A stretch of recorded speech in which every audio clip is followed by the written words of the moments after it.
Hi there. In this video, I want to introduce you to a concept called nutrient-dense eating.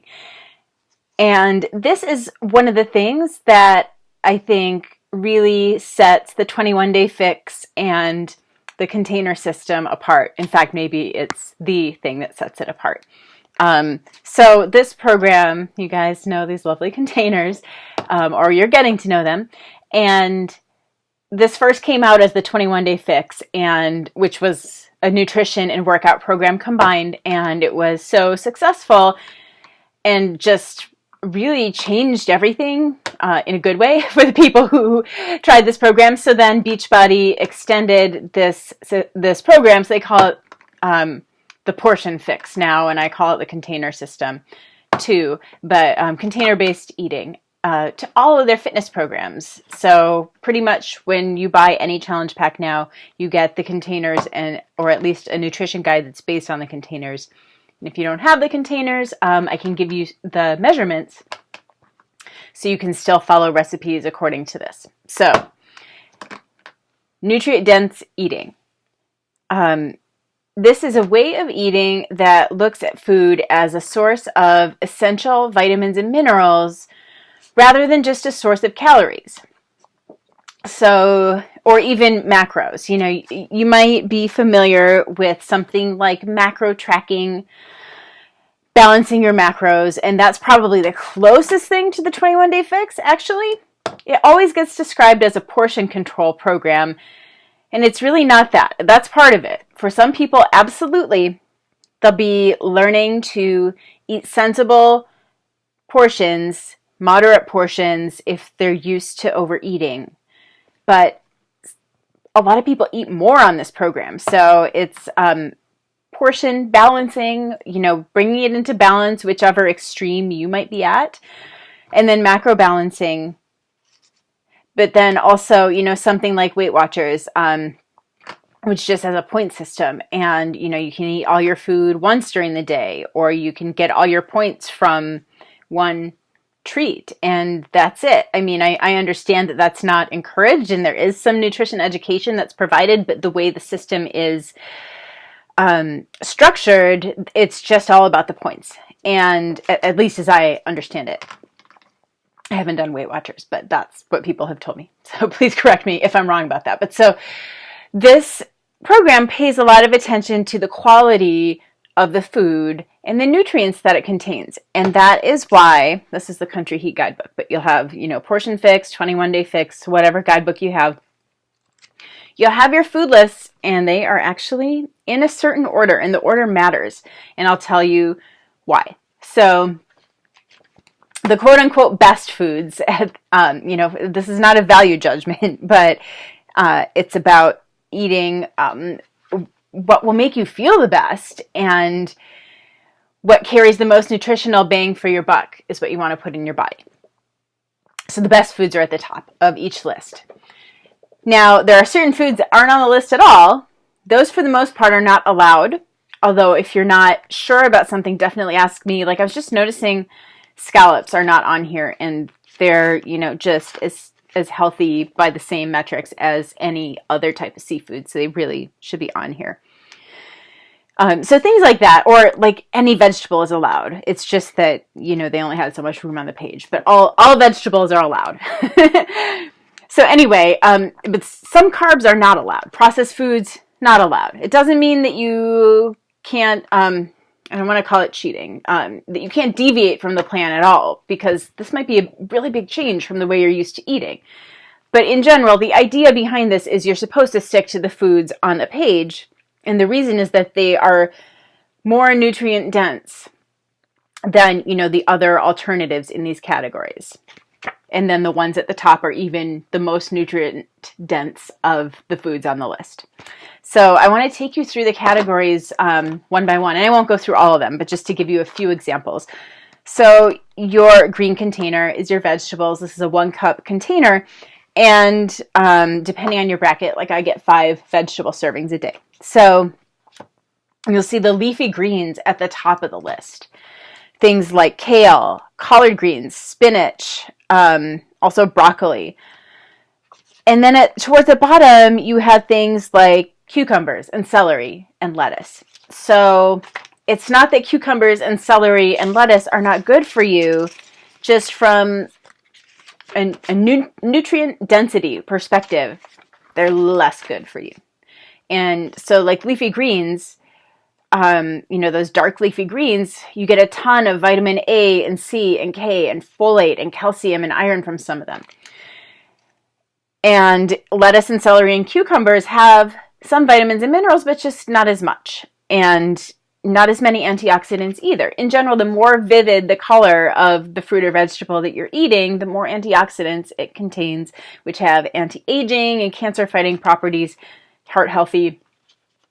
So when possible, you want to stick to the foods with more antioxidants, more vitamins and minerals.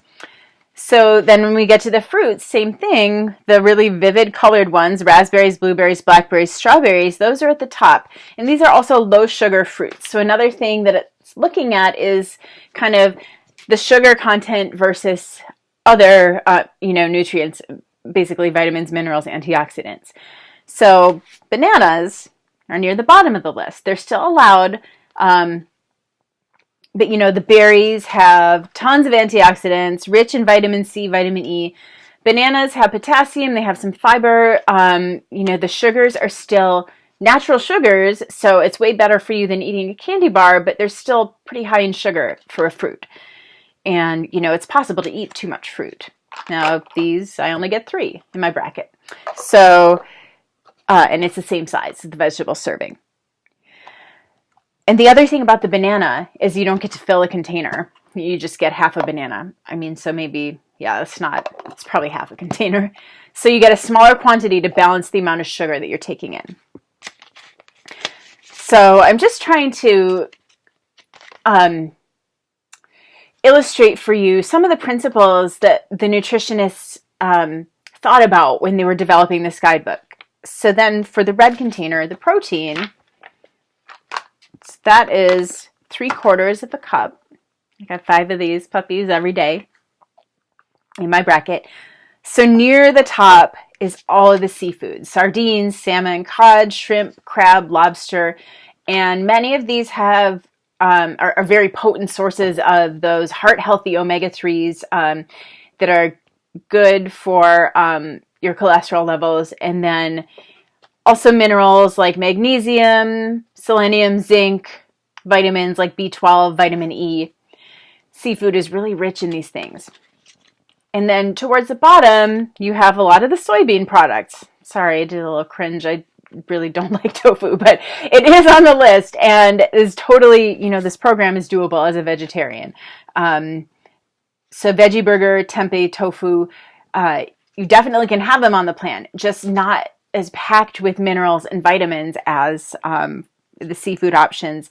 Some of the meat options, like duck, is near the top.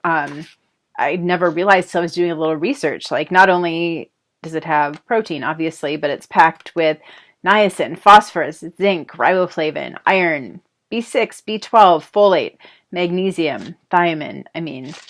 I had duck this past weekend, and I'm really glad I did because it's so good for you. And, red meat has a lot of iron, so meat, for the most part, has a pretty broad range of vitamins and minerals. And so that's why some of the plant-based options just are not, unfortunately, quite as nutrient dense. And it's one of the reasons that I eat meat, in addition to the fact that I feel better. But this is not, that's a personal choice for you to make based on your values, your beliefs. I know plenty of people who feel better on a vegetarian diet, but my point is there's a reason that the meat and fish selections are closer to the top. Okay, then moving to the yellow container. This is the last one I'm going to do. Half a cup. I get 4 of these every day in my bracket. And at the top of the list, sweet potatoes. You guys, sweet potatoes are like a kind of a, legendary superfood, right? It's like one of the only carbs you can have on the paleo diet, right? So they're full of beta-carotene, vitamin C, manganese, copper, pantothenic acid, B1, B2, B6, potassium, niacin, phosphorus. And then you get to the bottom of the list and you have corn and wheat products. And they're still whole grains, but they just, and like wheat, I know whole grain wheat products have some B vitamins, but, and you're getting, some fiber too and some protein. compared to the processed, like white flour products, but it just doesn't pack that vitamin and mineral punch that a sweet potato does. So I hope that explains the nutrient-dense philosophy of eating for you. And the reason that this matters is it's the whole idea is that by eating this way, according to these food lists, you're going to start feeling a lot better. So we can be getting enough to eat and our bodies can still feel like they're starving because they are starving of vitamins and minerals that are essential that they need. And that's one of the things that Shakeology also helps fill in. But the whole point of Shakeology in this eating plan is to fill in those vitamins and minerals for you so your body stops thinking it's starving and it becomes easier to let go of emotional eating, cravings, just the habits of eating things that aren't good for you. I mean, there is a psychological element to it, there's a routine element to it, but there's also a biological, physiological, your body needs vitamins and minerals, and when it's not getting them, you're going to want to eat more and more because your body's just trying to take in whatever in hopes that it can harvest those nutrients from your food. So hopefully this has been an effective explanation of the benefits of nutrient-dense eating. It's kind of hard to say, but definitely let me know if you still have questions after watching this. Thanks for your attention, guys. See you soon.